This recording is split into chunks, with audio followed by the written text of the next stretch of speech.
Good morning, everyone. I'm Kate Clark, for those of you that don't know me, and it is my privilege to facilitate and introduce the second panel of the day, Planning for the Pyrocene.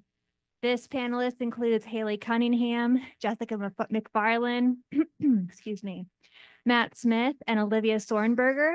We'll start with a recorded presentation, including the panel introduction from Halie.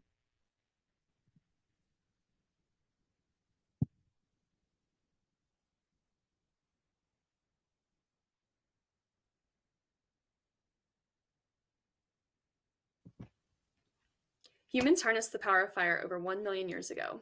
We have used fire to craft weapons, cook, manage land and animals, powered trains and turbines, and progress. Some anthropologists report it was our mastery of fire to cook raw meat that has led to our smaller jaws, making room in our skull for our large brains. Following that theory, we owe our existence as Homo sapiens to fire, but for all the blessings that fire has given us, so too can it destroy them all in an instant. It is the unprecedented consequences of all the riches we've reaped from fire, i.e., climate change, that are causing unprecedented and catastrophic fire spread and fire weather events, which have become all too familiar in recent years. Enter the Pyrocene, a proposed geologic epoch defined by humans' use of fire, having lasting consequences on Earth's systems. If we are truly living in the Pyrocene, then we must adapt, and quickly. In this panel, we will be discussing the Pyrocene through the cycle of disaster management, a framework outlining the phases that emergency managers follow when planning for and responding to a disaster. There's mitigation, which is the prevention phase, where we want to minimize risks through the way that we design our communities and the way we represent policy when it comes to disaster. Then we have preparation, identifying resources and expertise in advance, and establishing mutual aid networks. There's response, so the disaster has occurred or is occurring and immediate action is taken to minimize and neutralize the threat. And then recovery. After the initial disaster has been neutralized, long-term activities and programs and the organizations that help communities help to return the community to pre-disaster normalcy, but with Build Back Better principles.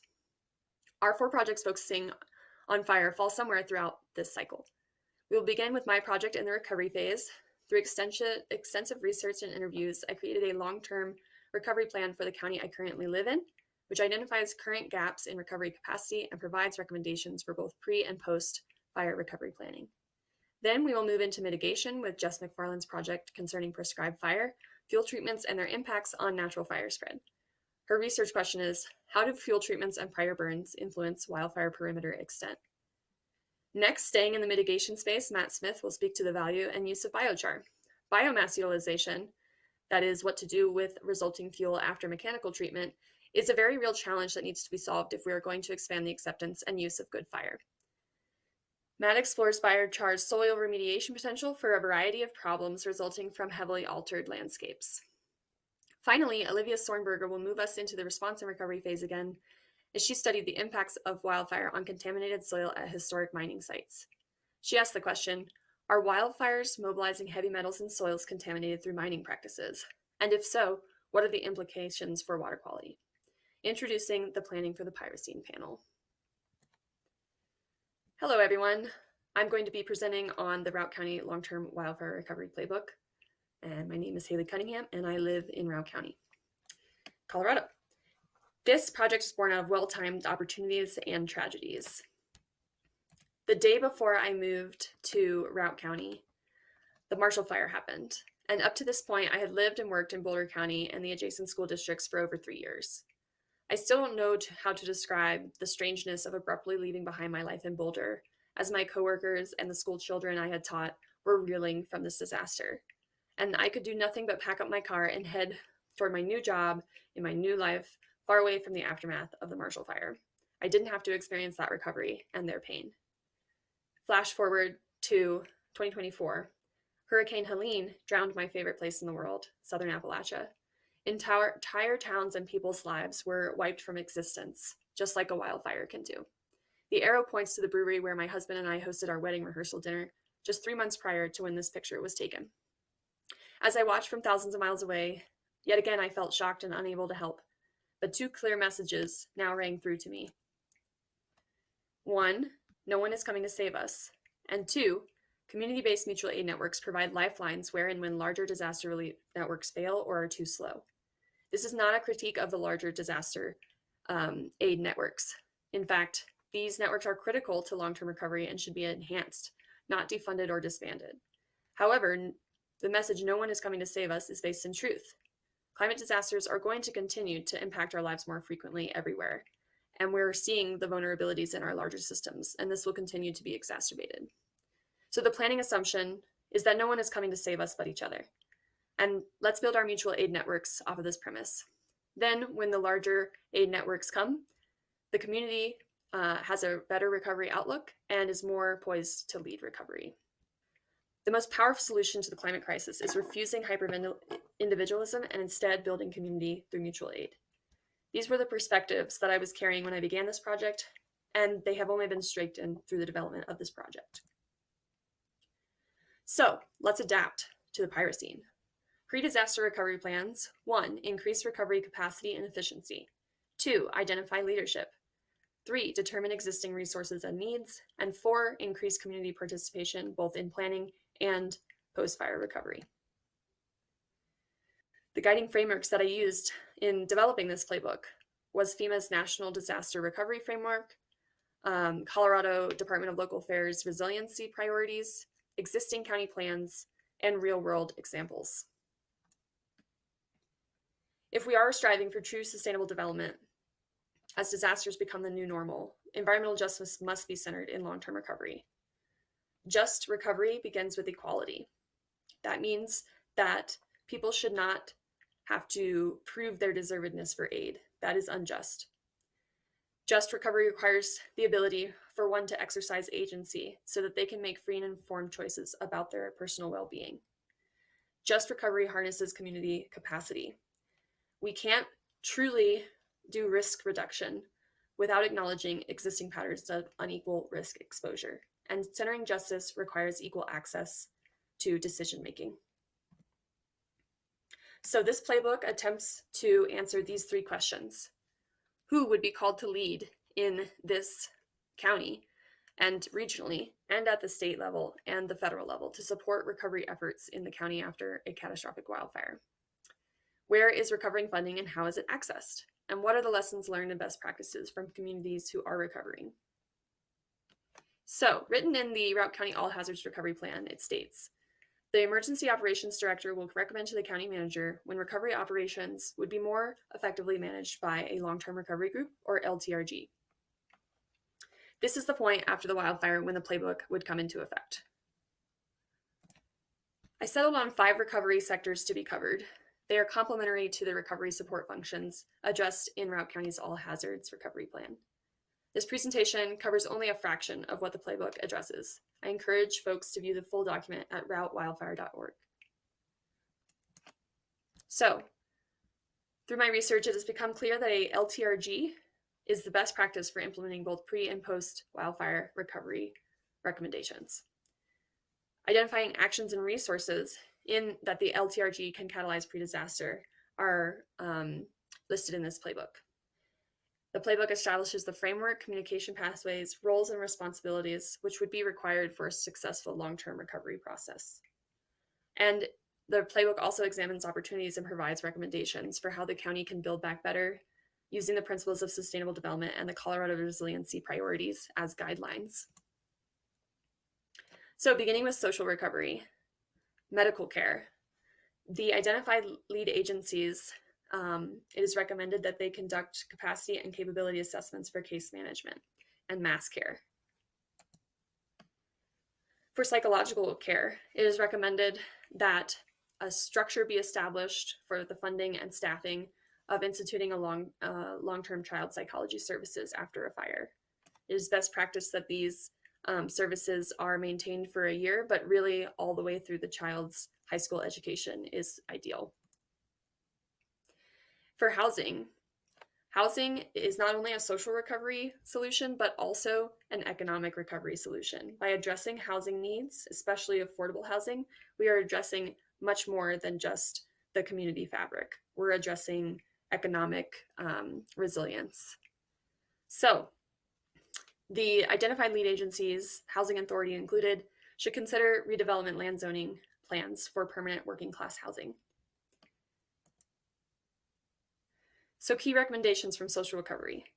We need to better understand case management capacity and come up with a framework for coordinating case management services across multiple institutions with potentially many cases to work through. The healthcare institutions should have emergency continuity plans, which have been shared with emergency managers and with each other.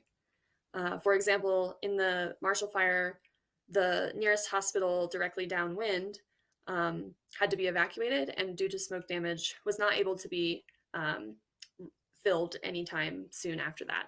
So on the Front Range, it's easy to place your patients in other healthcare facilities, but in the least populated corner of the state, that is not as easy. Identify a lead agency or agencies to develop housing plans. This is very important. And this is also extremely important for steady state times too. Provide accessible, widespread, and prolonged psychological care. Moving on to economic recovery.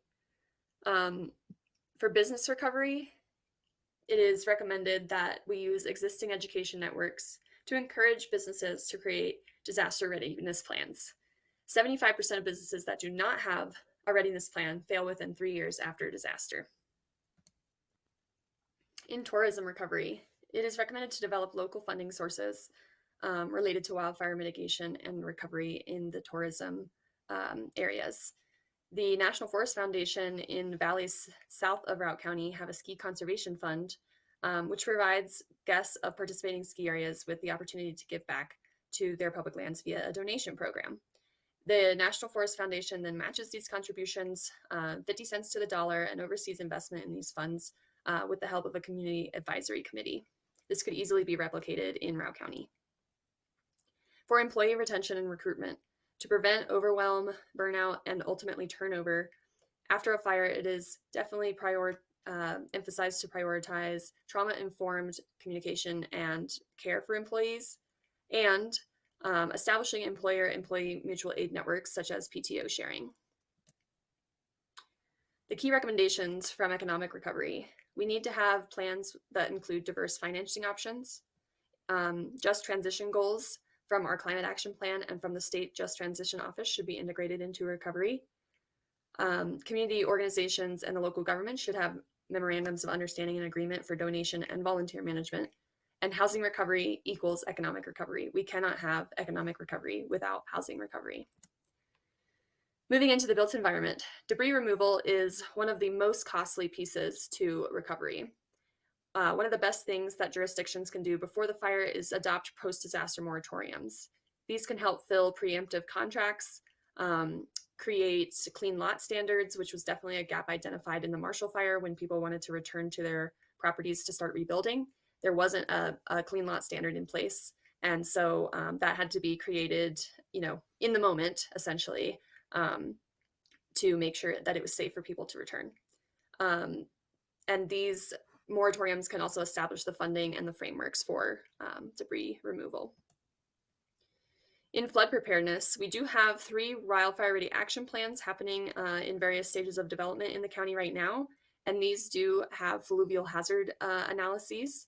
And I think it's important that our utility providers, municipality, and county government incorporate these fluvial hazard analyses from the RAPs into their own mapping and modeling in the hazard mitigation plan, which is being updated currently. For public health, there are points of dispensing in the recovery space, and this is where donations come, volunteers, agency representatives such as insurance helpers, and we need to determine a standard operating procedure for who's going to manage PODs and manage volunteers and donations at those PODs. For transportation, I utilized the Northwest Colorado Council of Governments transportation analysis that was done a few years ago to inform transportation recommendations. What we're doing currently is something we need to continue to do, but with more vigor. We need to continue supporting the expansion of public transportation services, both within and outside of the county, and also continue to address Highway 40 safety issues. For the built environment, some key recommendations. Writing a redevelopment plan and a debris management plan are our prioritized recommendations.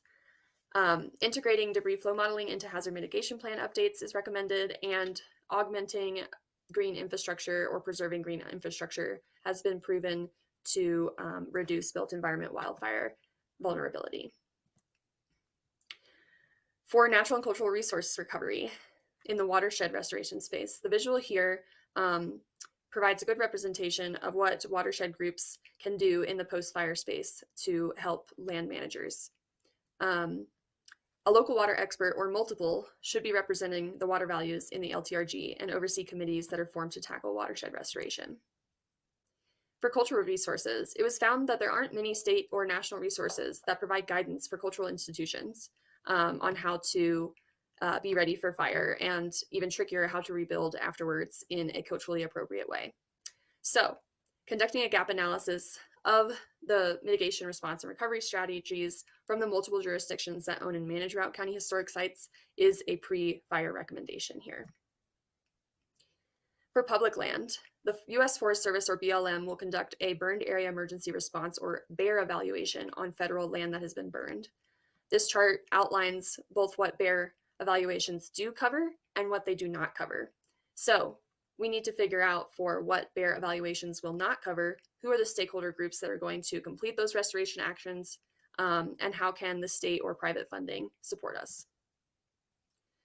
As for private land restoration, one of the largest assistance funds for private landowners in the wake of a fire is the NRCS Emergency Watershed Protection Program, which is EWP for short. Usually it's the local conservation district that is the sponsor of this assistance grant. However, our local conservation district is not staffed currently, and due to changes in the current federal administration, our local NRCS and FSA offices have been essentially eliminated. So we need to figure out who are those other community-based organizations who can be the sponsor or provide funding match or be partners on projects on private land restoration. Which agency is going to apply for EWP funds, since we know there's a gap currently. For our findings in natural and cultural resources, watershed-focused recovery plans improve all recovery projects. RAPs are invaluable resources for informing mitigation and recovery projects, and the county needs to be ready to receive EWP funds as soon as possible. Recovery also offers opportunities for meaningful reparations, and historic preservationists, land managers, and fire professionals can work together to protect cultural artifacts and sites. So my pitch to the community after creating this playbook is that a long-term community or long-term recovery group should be established. It's typically made up of emergency management staff, government officials, survivors, healthcare and housing liaisons, and other community-based leaders. It's ideally managed by a paid staff. Fiscal sponsors are needed to manage and distribute recovery funds. Many LTRGs provide case management services, and bylaws often govern their work. Subcommittees usually implement recovery functions within their areas of expertise. Here's an example of two different LTRGs, one of which is more of a top-down style out of Maui County, Hawaii, and the other is from Jackson County, Oregon, I believe, from more of a survivor grassroots bottom-up approach. So key takeaways. An LTRG is best practice to be established before the fire. Routt County residents are already well positioned to begin long-term planning now for a variety of reasons. We need to actively address the inequities present in the Valley already. Survivors are the best leaders to guide long-term recovery. They bring back the immediacy of the loss to those who were not directly impacted and after time has passed. Long-term disaster recovery isn't linear. Its progress is going to be longer and deeper than we may realize now. And finally, no one is coming to save us. Our community is all and everything we have, and we are enough. Special thank you to my community sponsor, Joss Hankus, as well as all the folks listed here who helped me along the way and advised the project. Thank you so much.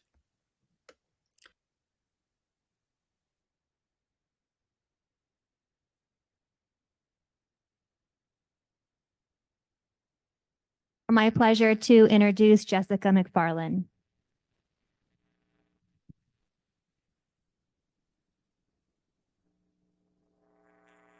Hello. Okay.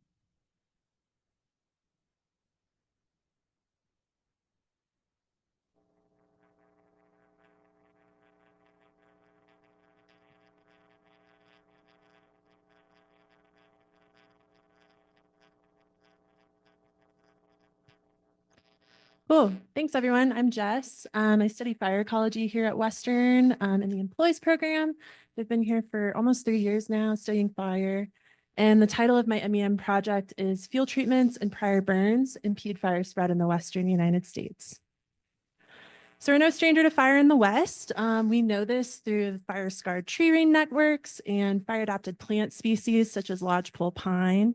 However, we're seeing an increase in size and severity of these fire spread events, really challenging the resilience of our ecosystems and our communities. This is largely a function of climate change that is making conditions hotter and drier, and also a century of fire suppression policies that have really rampantly increased our fuel loading. So if you think about a fire-adapted forest with the onset of fire suppression, we're going to see something like this, a lot of fuels to burn that are at risk of higher severity fire events. And this might result into this forest never coming back at all to what it once was. However, if we think of that same fire-adapted forest with the maintenance of good fire, whether that's cultural burning, prescribed burning, or letting ignitions burn naturally in controlled situations, we might see a lower severity system that promotes ecological resilience of this forest.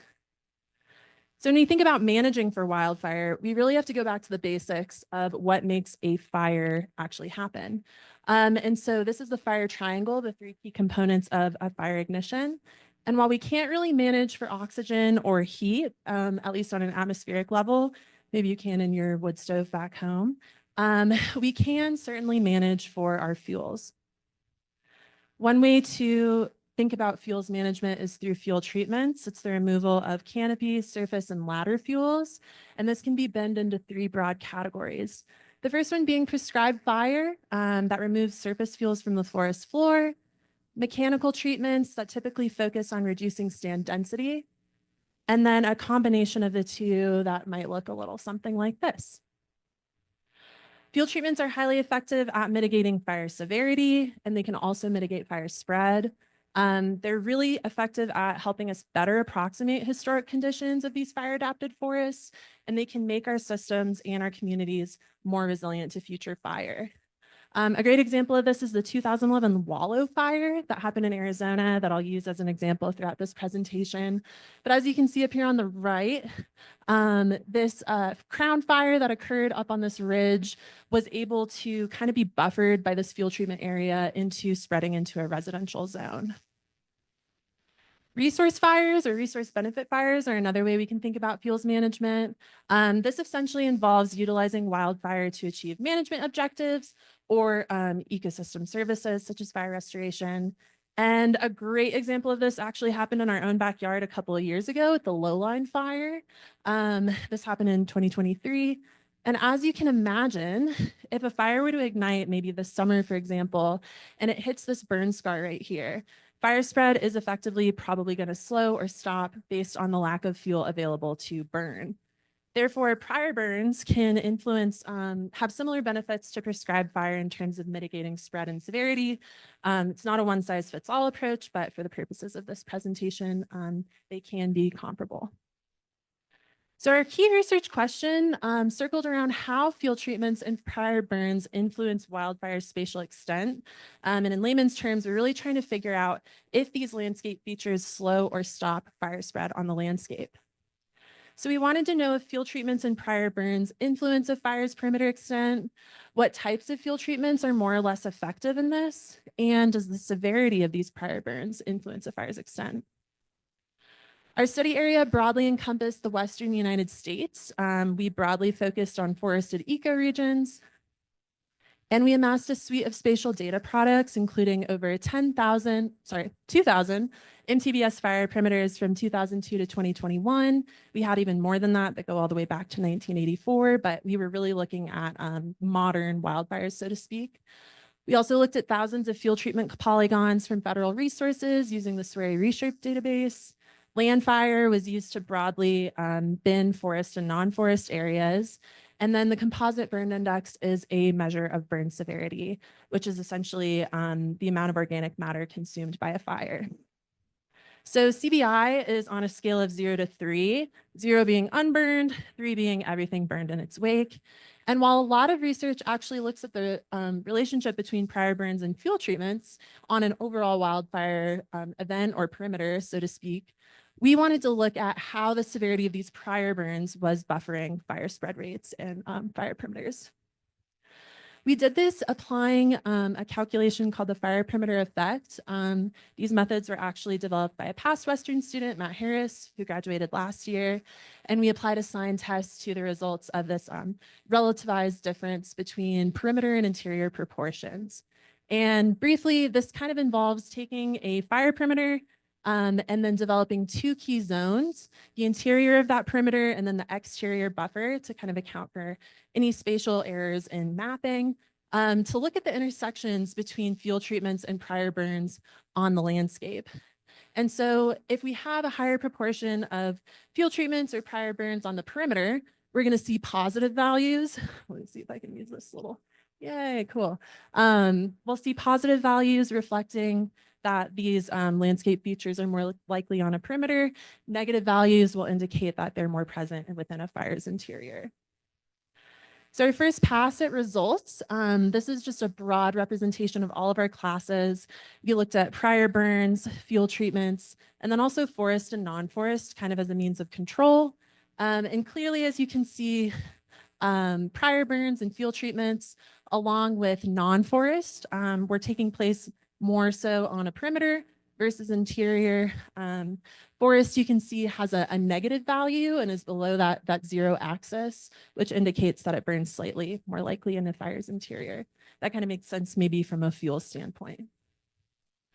When we broke up treatment categories into prescribed fire, mechanical treatments, and a combination of both, we saw that all of these treatments were more likely to occur on a fire's perimeter.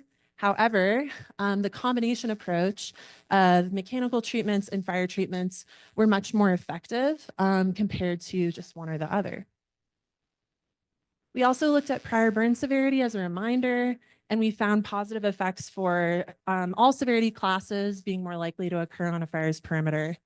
However, when you separate prior burns into being within the last 10 years or after 10 years or over a fire event, you can see that the effects actually decline substantially based on these median values.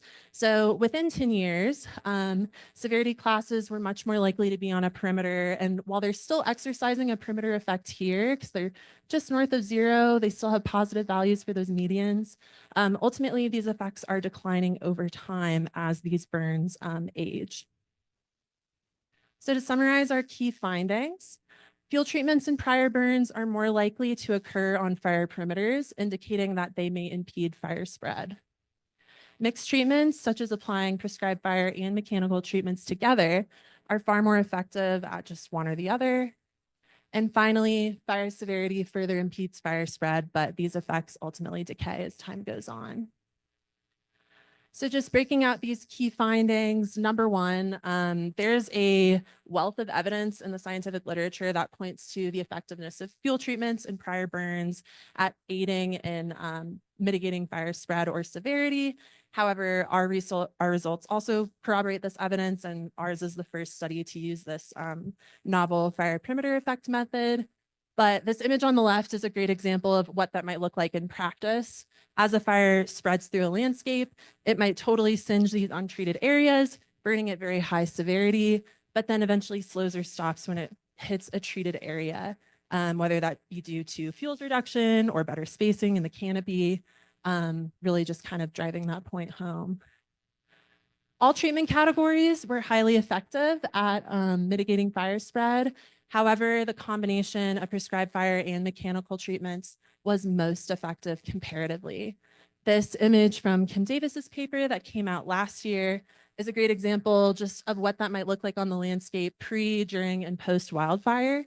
And as you can see, that last row, the combination approach really kind of results in a more resilient forest into the future. And finally, these effects decay with time, with prior burn severity. This is really just because fuels start to regrow after a fire most of the time, but not all the time, which we won't unpack in this presentation. But it's really important to think that like after 10 years of a fire, we're going to have more fuels to burn again. What those fuel types are might vary, especially considering maybe vegetation type conversion or the sizes of these fires or the sizes of the area burned at high severity within these fires. But ultimately, it makes sense that these effects decay as time goes on based on regrowth. Some study limitations and next steps.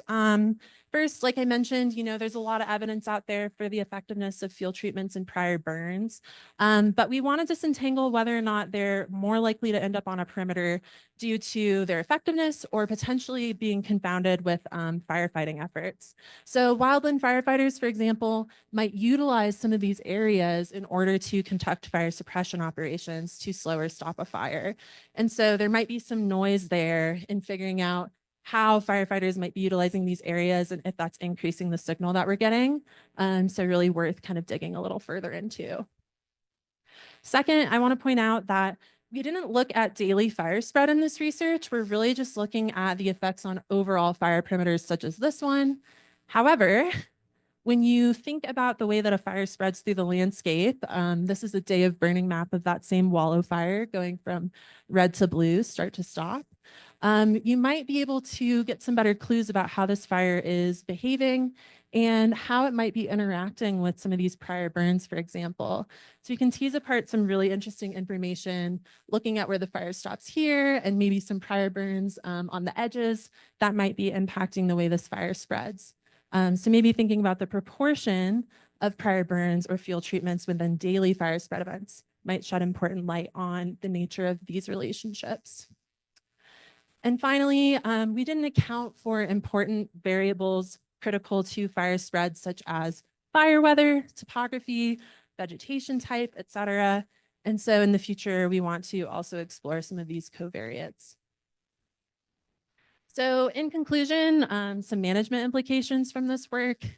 Number one, we just need more good fire on the landscape, whether that's fire back to Indigenous communities, ramping up prescribed fire operations, and or letting fires burn naturally under controlled conditions where there is not threat to infrastructure would massively help us restore fire adapted landscapes.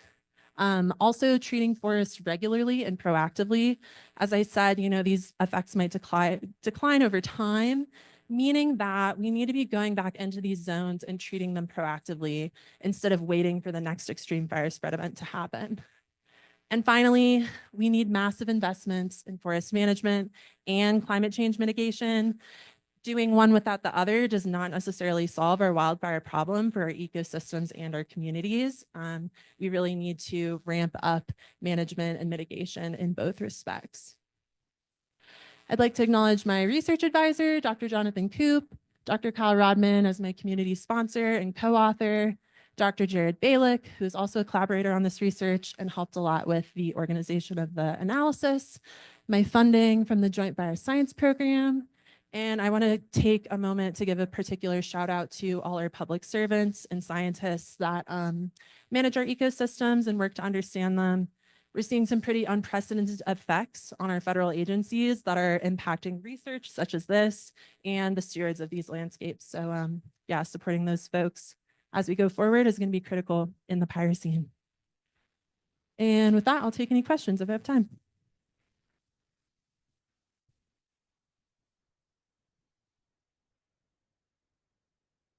You now have about 3 minutes for some questions for Jess specifically. We'll come back to some group-wide questions at the end of the panel.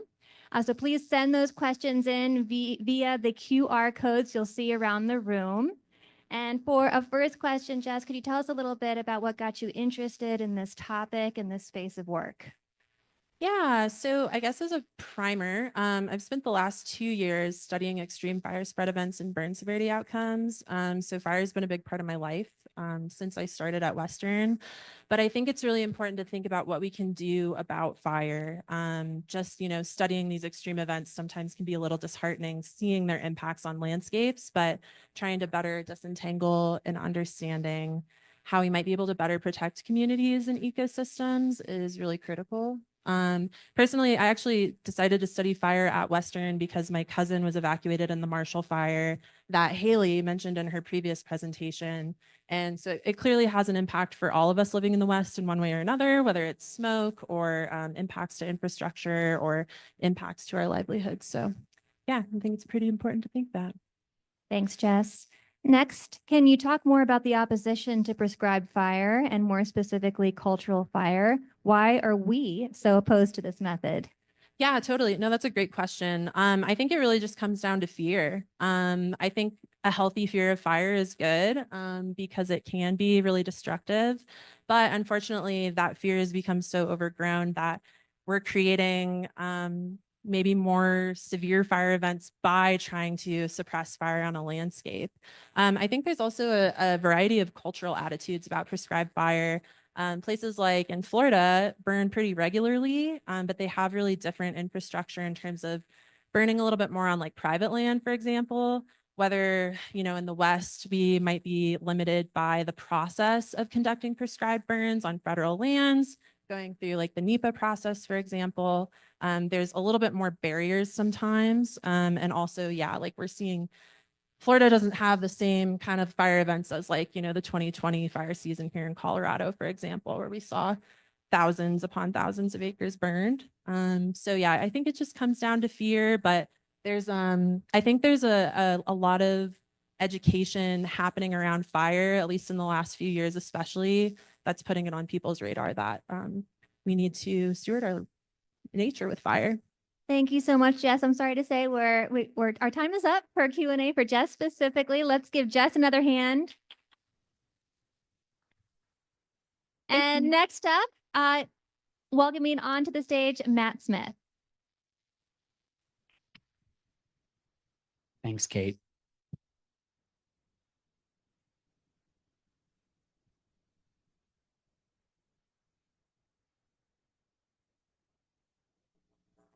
Hello, everybody. My name is Matt Smith. Today, my project is titled Localized Biochar Uses and Value. I'm a MEM student in the Integrated and Public Land Management track, so let's get going on some more fire.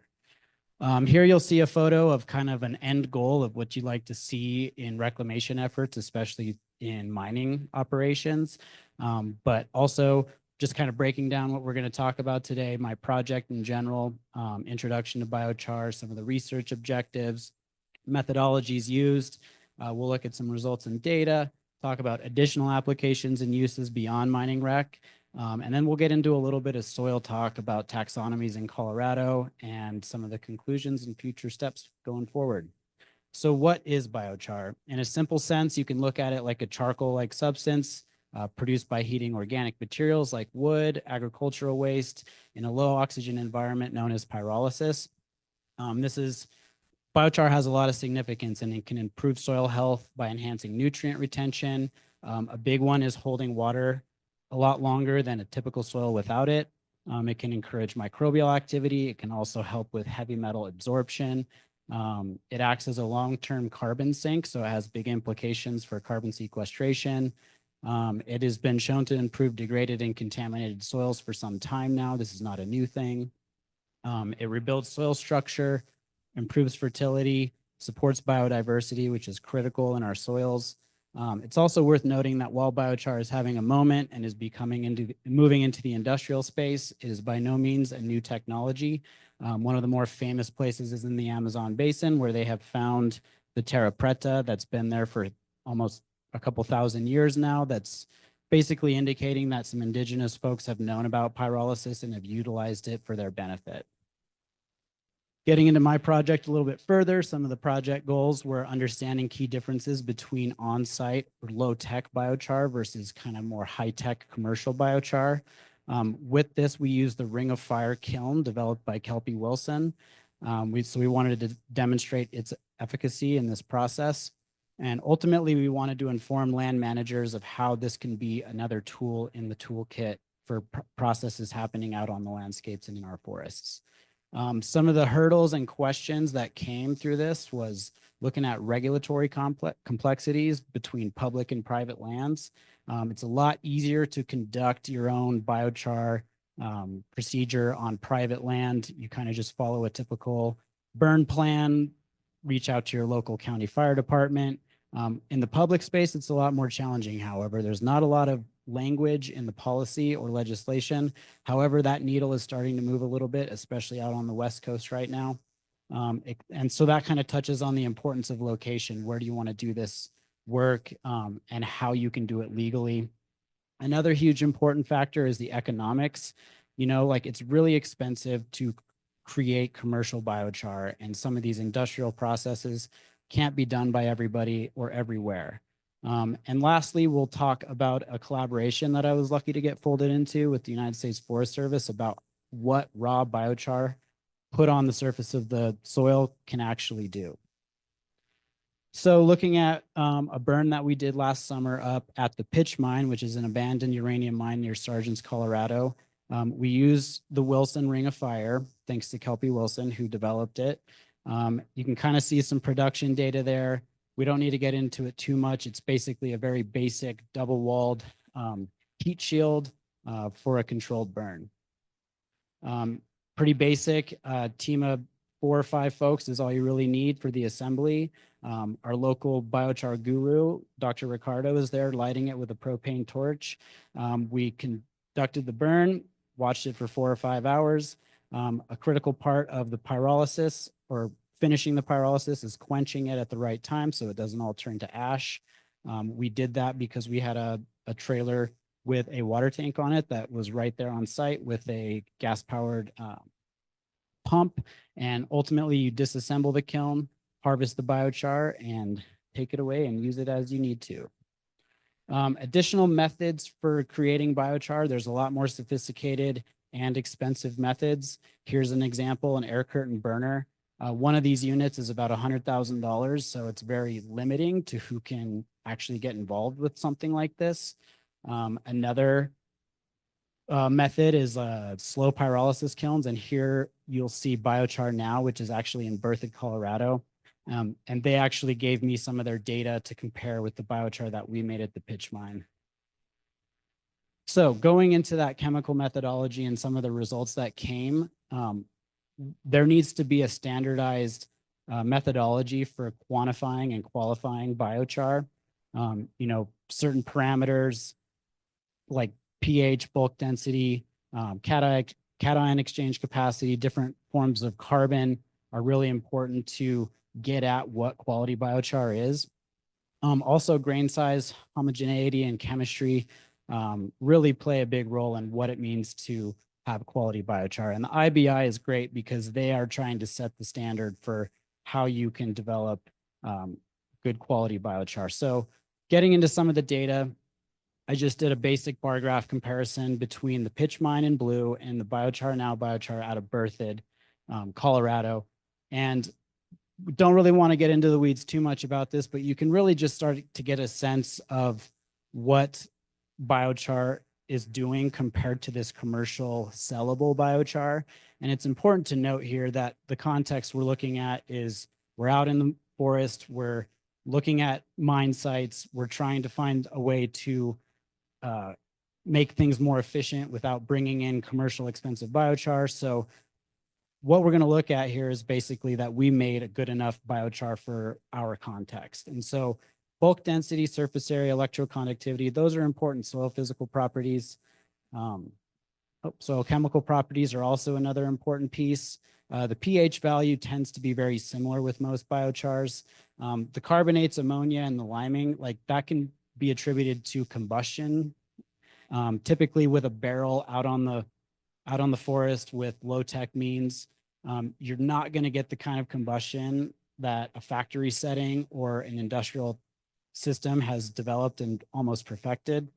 Soil organic content, nutrient availability is another big piece of this. You can see in that upper left graph, the organic carbon is pretty similar between the two.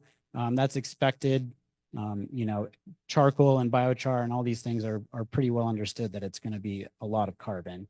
The HC ratio is another important one. It was exciting to see the pitch mine actually came out a little bit higher. Some of the other nutrients that you'll see here can, you know, be talked about in some ways, but I'll leave it here because you want to be careful what context you're talking about and your end use. And getting into those uses, you know, my project focused on mining reclamation because clearly we have a lot of degraded soils throughout Colorado from abandoned mines. And it's clear and obvious that some of those places with a lot of forests around them could be utilized with this low-tech process. However, agriculture, whether crops or just simple grass grazing, are starting to see some benefits, especially in desert areas where the soils are very dry and they could use better moisture retention. It's becoming a lot more widely accepted. Anywhere with deforested or denuded landscapes can benefit from biochar as well. And even just your local garden, mixing with compost or inoculating with some other means is starting to really gain some traction, and people are starting to get excited about how biochar can make really healthy soil. So another kind of fun thought experiment that happened for my project was looking at soil taxonomies and starting to wrap your head around where biochar could be better utilized. And clearly, so in this image you'll see here, it's a pretty generalized map of Colorado with the different taxonomies.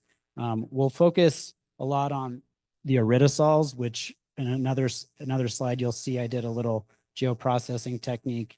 And here's another image just to look at Colorado and see how many abandoned mines there are.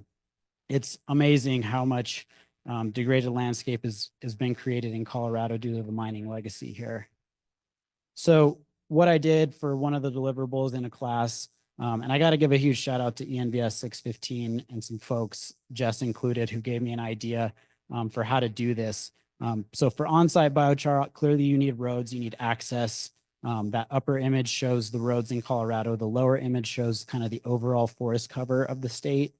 And so using geoprocessing tools in GIS, you can kind of correlate where the iridosol near Salida and the roads and the forest kind of intersect, and you can kind of start picking out hot spots to where it might make sense to not only make the biochar, but also apply it to the soil. And you can take that a lot further with a lot more layers in the maps and in the data sets and really try to hone in on how to best make biochar and where. So lastly, we'll kind of start talking about a collaboration with the United States Forest Service led by Derek Pearson. I was really fortunate enough to meet him and get folded into a countrywide biochar study, which just simply wants to understand what putting raw biochar on the soil will do, specifically for soil moisture retention and also catalyzing vegetation growth. So at the pitch mine, we have a site set up, and this picture shows a site at Taylor Park north of Gunnison. The other sites are spread all over the country. And what you'll see then in that picture is the biochar itself with some respiration collars and local native seedling mixes underneath the biochar. And here at the pitch mine, you can see a drone mosaic on that left image of kind of the hillside slope that is also seen in the center image from behind. And that right image shows a close-up of the plot study site. It's actually a very beautiful place. It's an abandoned uranium mine who's had a lot of reclamation done, and I was lucky enough to get a little bit of footprint on some flat ground to set up a data logger and put some soil moisture probes in the soil and lay out the biochar that's been used in all 13 sites across the country, and also the biochar that we made up at the pitch mine.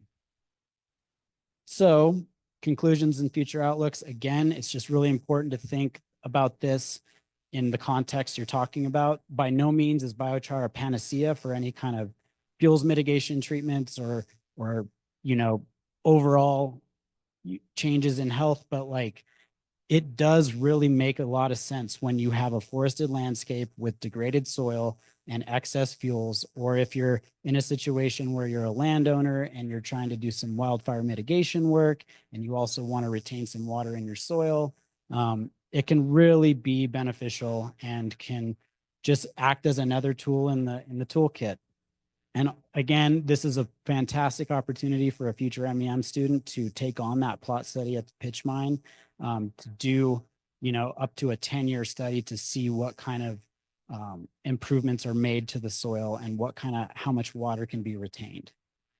So this project was a lot of fun, and it was due to a lot of great people and a lot of good collaboration. The Western Alliance for Reclamation Management was huge, with some fellowship funding and inspiration to get into the mining reclamation space with biochar. The United States Forest Service was huge. They also provided some funding through an abandoned mine lands grant that helped provide some good funding and more inspiration.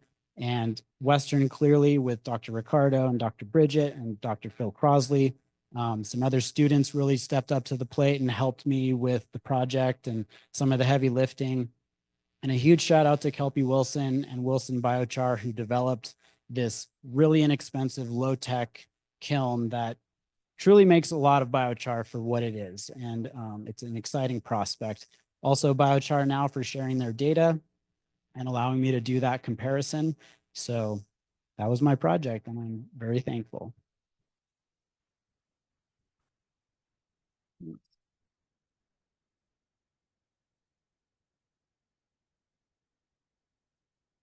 All right, thank you so much, Matt. We've got a few questions for you. First, what is the difference between regular charcoal and biochar?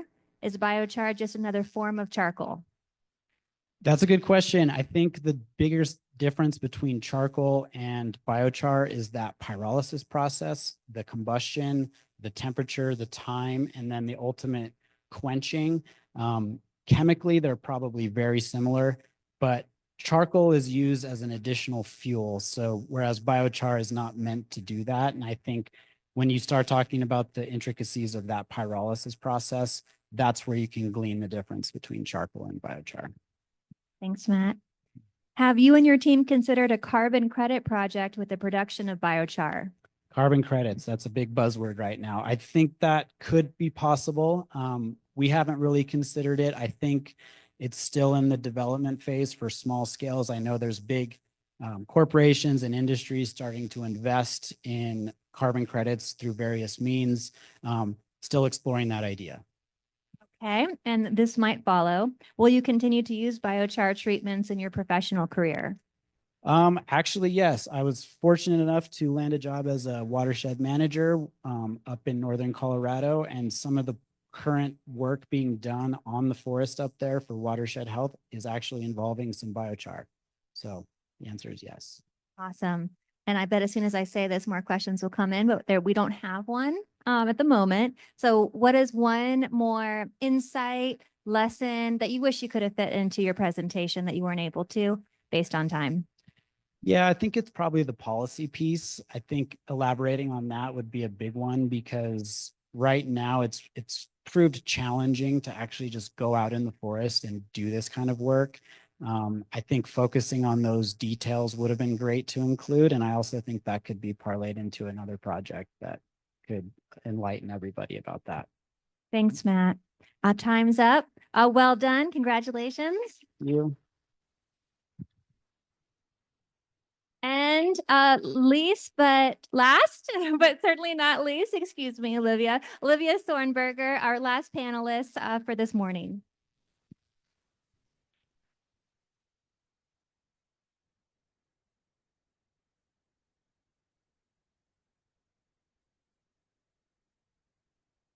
All right, everybody. Hi, and thank you for being here. My name is Alyvia Sornberger, and today I'm going to be presenting the findings from my project titled Assessing Soil Metal Contamination in the Panther Creek Watershed, looking at the impacts of wildfire and historical mining in the Salmon Challis National Forest. This project was conducted in partnership with the U.S. Geological Survey and explores how past land uses and recent wildfires interact to influence soil metal concentrations based out of Salmon, Idaho. As wildfire risk continues to rise due to decades of fire suppression and a changing climate, we're seeing increasingly intense and widespread fires across the western United States. At the same time, many public lands still bear the long-term impacts of legacy mining, including contamination of soils as well as waterways with heavy metals. My project explores what happens when these two major disturbances overlap each other. Specifically, do wildfires in historically mined areas influence the presence as well as the distribution of toxic metals within the soil? And what does that mean for watershed health as well as land management moving forward? When a fire burns through an area, it strips away vegetation as well as organic matter in the soil. That further destabilizes the soil structure and increases erosion, meaning that more particles and chemicals can be washed into our waterways. In mined areas, this becomes a bigger problem because legacy mining often leaves behind trace metals within the soil or waste rock. Agencies and tribal communities worry that when these areas burn, those metals become more and more concentrated. For arsenic, the concern is its toxicity. It's known as a carcinogen, which is the contaminant of groundwater. Manganese is naturally occurring, but when it is in elevated concentrations, it can become very dangerous for aquatic ecosystems as well as sensitive populations. These are real threats to our drinking water quality, fisheries, as well as the health of ecosystems that communities rely on. For this project specifically, the Shoshone-Bannock tribe, as they have many cultural ties to this watershed. The central question that drove my project was whether or not wildfire increases the presence of trace metals in the soils that have been historically impacted by mining. Why do we care about this? Because these metals do not just stay within the soil.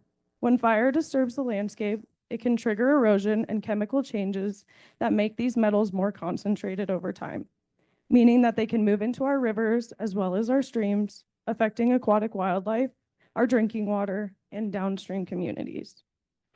If we can better understand when and where this happens, we can help agencies like the Forest Service, as well as Indigenous communities, take targeted action like post-fire stabilization or pre-fire mitigation in high-risk areas to protect our watershed health and reduce long-term contamination risks.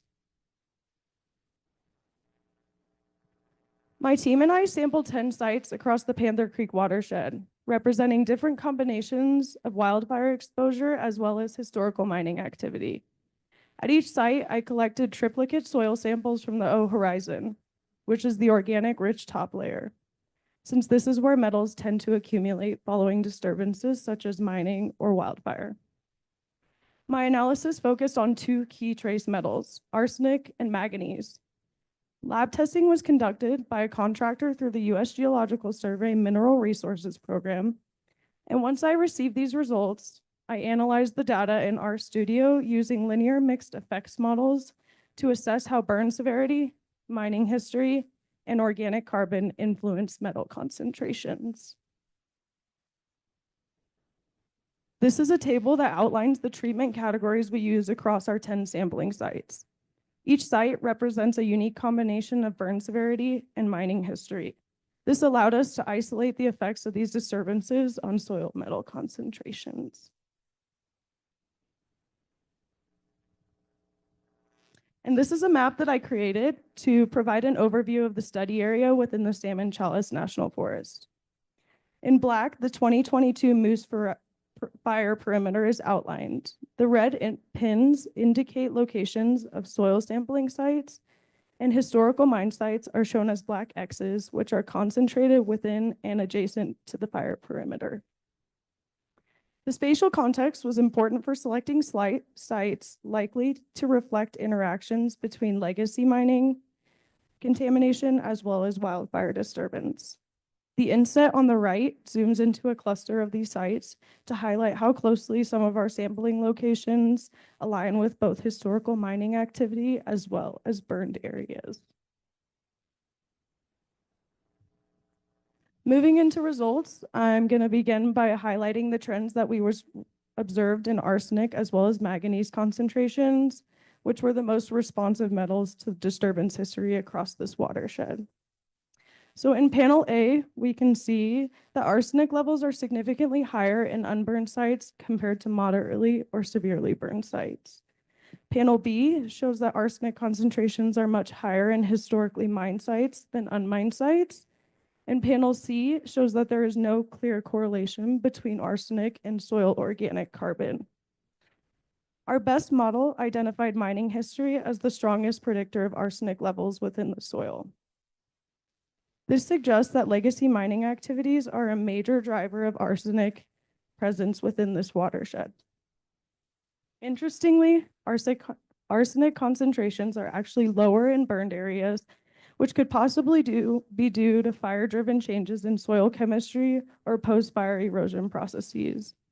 Organic carbon did not explain much variation within arsenic levels, so overall, these results highlight historical mining rather than recent wildfire or organic content as the main factor controlling arsenic distribution within this landscape. Moving on to manganese. Panel A here shows that burn severity has no significant effect on manganese levels. Panel B indicates that manganese is slightly higher in mined areas than in unmined areas. And panel C reveals that there is, in fact, a strong correlation between soil organic carbon and manganese. The best model for this one included not only organic carbon as a predictor with a random effective site, but burn severity did not significantly affect manganese levels. Sites with mining history showed elevated concentrations, and manganese increased consistently with higher organic carbon content. This could be due to the role of organic matter in binding or mobilizing metals within the soil. These findings suggest that manganese is influenced by both historical mining and soil chemistry, and it may remain more bioavailable or mobile in organic rich soils.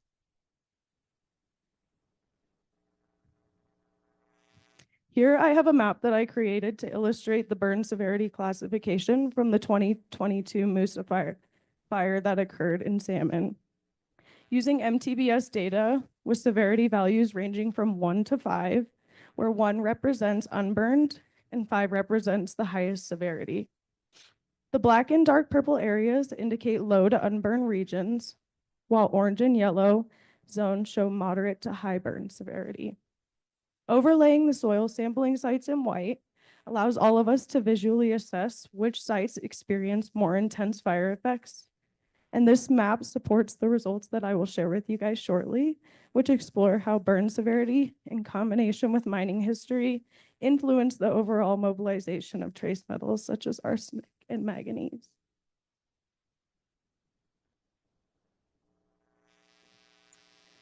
Not all metals respond the same way to fire in historical mining. I think that's one of the most important takeaways from my project.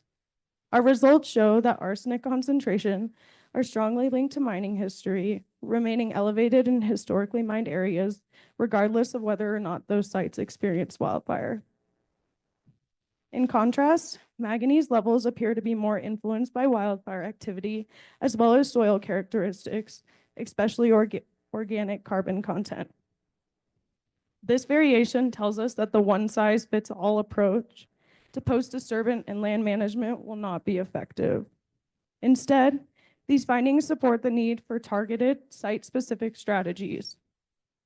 For areas with a legacy of mining, mine remediation as well as long-term monitoring for persistent metals like arsenic are critical. In fire-prone regions, especially where organic-rich soils may mobilize these metals like manganese, we need fire-adaptive management practices to be put into place, including things like erosion control, as well as soil stabilization to reduce the overall risk of metal transport into our waterways. These strategies not only help protect water quality, but also support tribal communities, resource managers, and agencies working to restore these ecosystems that are both culturally and ecologically important to us, such as the salmon-bearing watershed like Panther Creek. And lastly, I want to give a heartfelt thank you to my USGS sponsor, Joanne Holloway, for her incredible support and mentorship throughout the entirety of my project.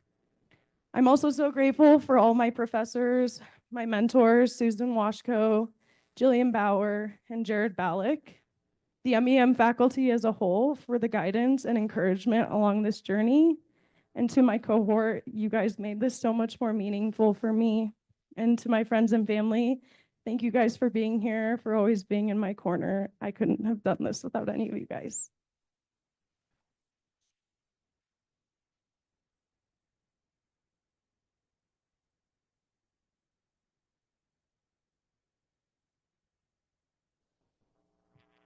Thanks so much, Alyvia. First question, what was the biggest challenge throughout your research? I think the biggest challenge for me personally is being so far away from where my study actually occurred. Being here in Colorado, I think that this study specifically is super foundational just because of how much historical mining has occurred here, as Matt pointed out earlier. I just wish I could have spent more time there. And throughout the process, was there a moment or an insight that surprised you the most? I don't think there was anything that surprised me the most. Going into this, I wanted to look at arsenic in terms of manganese, or in terms of mining, and manganese in terms of wildfire, and my results showed that, which was actually really awesome. Thanks. What are the health consequences of the various metals that you discussed in our waterways? So, like I mentioned earlier, arsenic is known as a carcinogen, which is very bad for human health. But also manganese being naturally occurring, I guess I don't know exactly what the implications of manganese may be, other than knowing that in high concentrations, I don't think any metals are very good for humans. So. Similar to the question about the biggest challenge, so perhaps you've already given us at least one answer to this, but if you could do anything differently with this project, what would that have been? If I had more time, I would have liked to look at more trace metals than just the two that I spoke on today.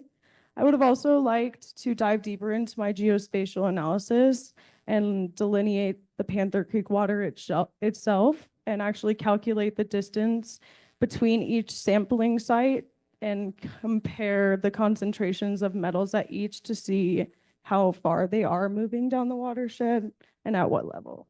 All right. Thank you so much, Alyvia. Let's give her one more hand. And that brings us to our group Q&A. I know that I've already received a few meant for multiple panelists. Please feel free to continue to send those in. And I think the first one I have is directed towards Matt and Jess. What do you think about combining forest thinning and biochar production to mitigate wildfires and improve forest soil ecology? I think it's great.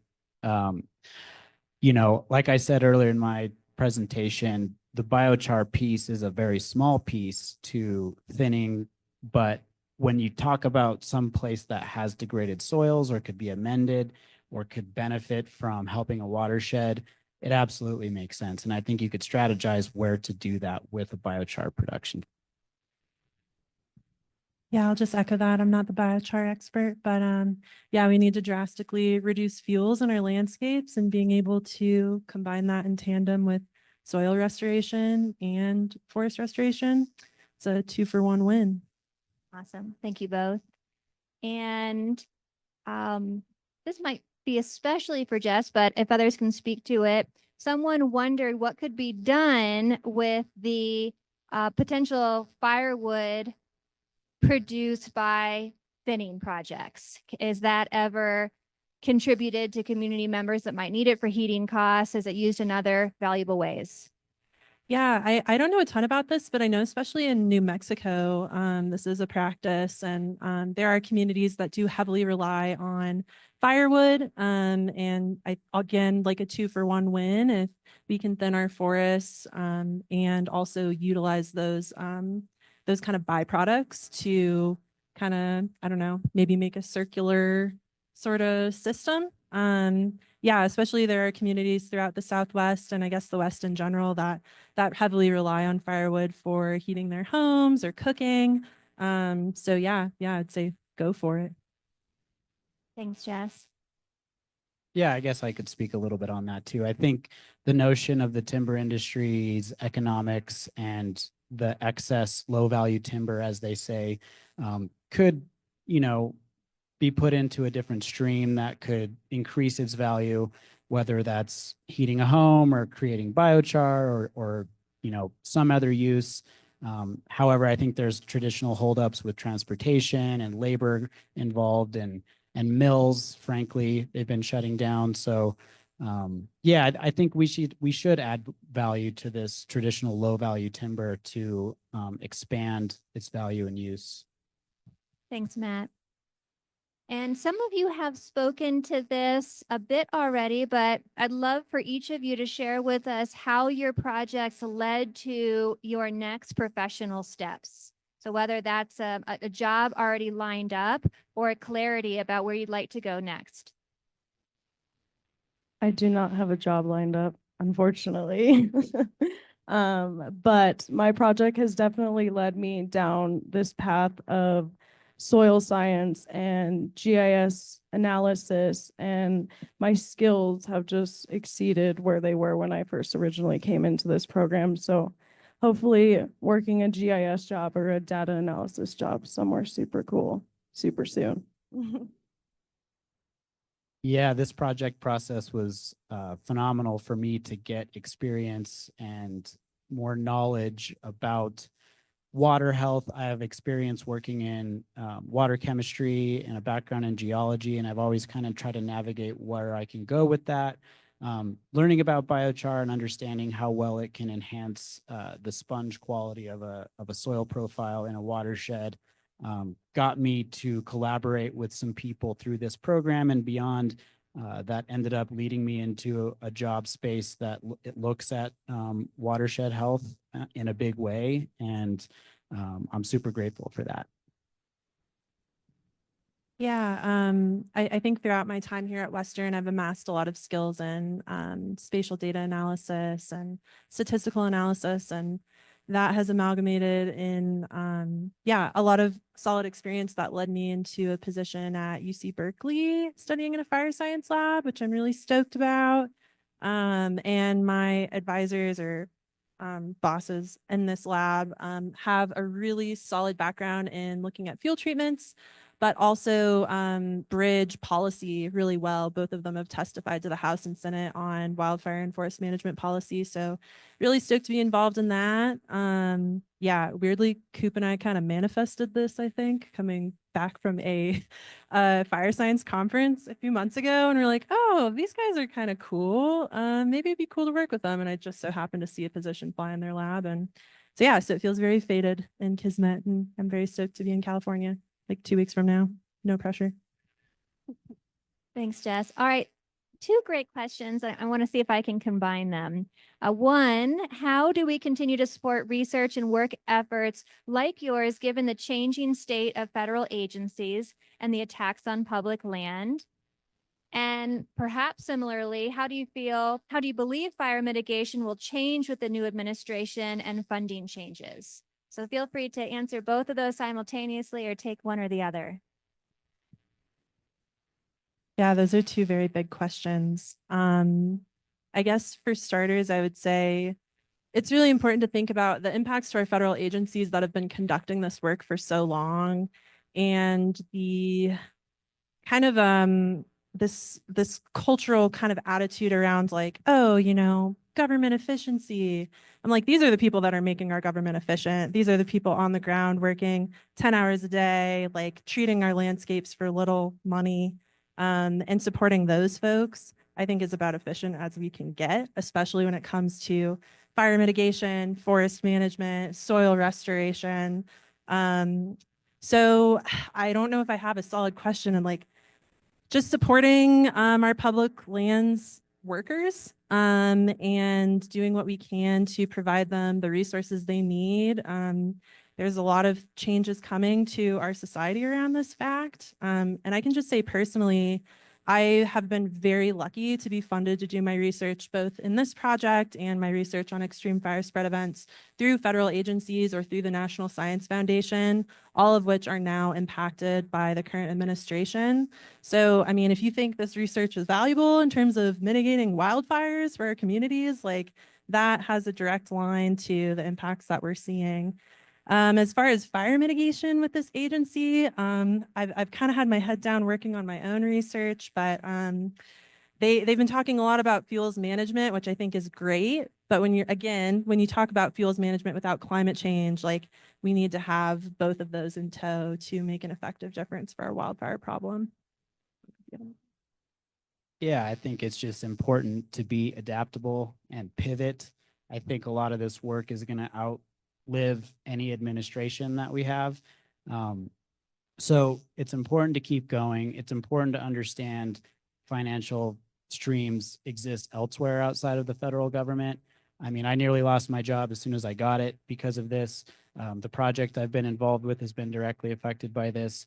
However, there's still people involved and there's still money to be had. And I think pivoting and looking into philanthropy and finding people that have the money that could get behind some of these projects will be key. I mean, moving past full reliance on the federal government, I think is becoming the new normal. And I just think it's critical that everyone stays the course and recognizes that this work goes well beyond a 4-year presidential term.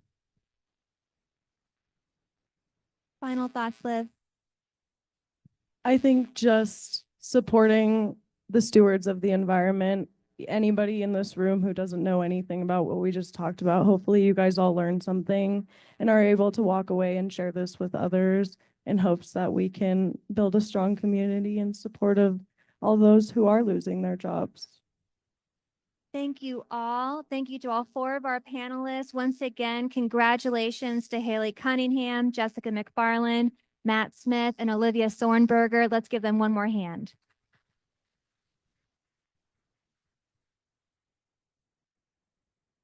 Thanks to all of you for being here. We're now moving into our lunch break and we will resume at 1:15. Thanks.